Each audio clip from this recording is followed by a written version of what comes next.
દરેક નીતિની સામે કાયદાની રીતે ઊભો રહેતો એસએસકે ન્યૂઝ ચેનલ।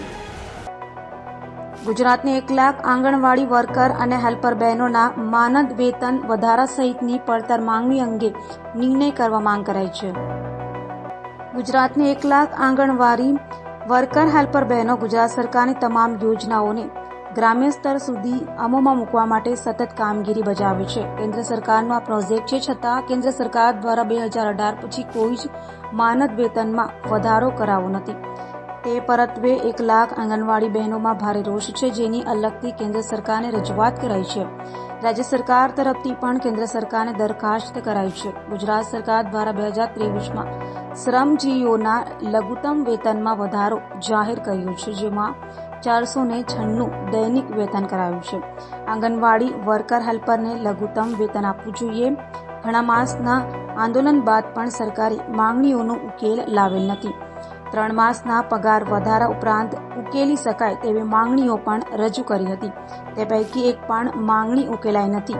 તો એવી માંગણી કરાઈ છે કે નવા ફેસ, સારી ક્વોલિટીના મોબાઈલ આપવા, વર્કમાંથી સુપરવાઇઝરમાં પ્રમોશનની 45 વર્ષની વરસ મર્યાદા દૂર કરવી, નિવૃત્ત વયમર્યાદા 50 કરવી, વર્કરના વેતનની રૂપ હેલ્પરને વેતન આપવા, ICDS સિવાયની અન્ય વધારાની કામગીરી ન સોંપવી, આંગણવાડી વર્કરોને ફંડ, ESI તથા પેન્શન યોજનાનો લાભ આપવો, આંગણવાડી વર્કરોને ભરપગારી રજા તથા માંદગીની રજામાં વધારો કરવા સહિતની રજૂઆતો કરાઈ હતી।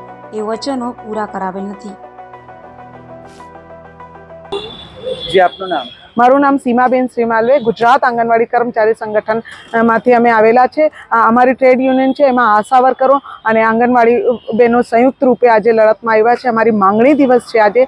અમારા આશા વર્કરો બહેનો સાથે બહુ શોષણ થઈ રહ્યો છે। એમના 50% ઇન્સેન્ટિવ બંધ કરવામાં આવ્યું છે। એ લોકોને ANMના શોષણ છે, મેડિકલ ઓફિસરોના શોષણ છે। આ બાજુ અમારી આંગણવાડી બહેનોની સાથે બી ઘોર અત્યાચાર થઈ રહ્યો છે। એ લોકોને ના તો રજિસ્ટર આપવામાં આવે છે, ના તો નવા મોબાઈલ આપવામાં આવ્યો છે, અને કામગીરી દિવસે દિવસે વધતી જાય છે। પોષણ ટ્રેકરની કામગીરી, OTP લેવાના, એની અંદર એટલી ધાંધલી છે કે અમારા નામથી બીજા લોકો કોઈ પૈસા લઈ જાય તો બી અમારા માથે ભારે આવે છે। એ બધું ધ્યાન કોઈ રાખતું નહીં, અને અમારે કામ તો વધારા કરે છે, પણ પગારના નામે અમને આજે જે 2018માં કેન્દ્ર સરકાર વધારા કર્યું એના પછી 1 રૂપિયાના વધારા નહીં થયો છે। આજ અમારી મુખ્ય માંગણીઓ છે આજની। ધન્યવાદ। દરેક નીતિની સામે કાયદાની રીતે ઊભો રહેતો એસએસકે ન્યૂઝ ચેનલ।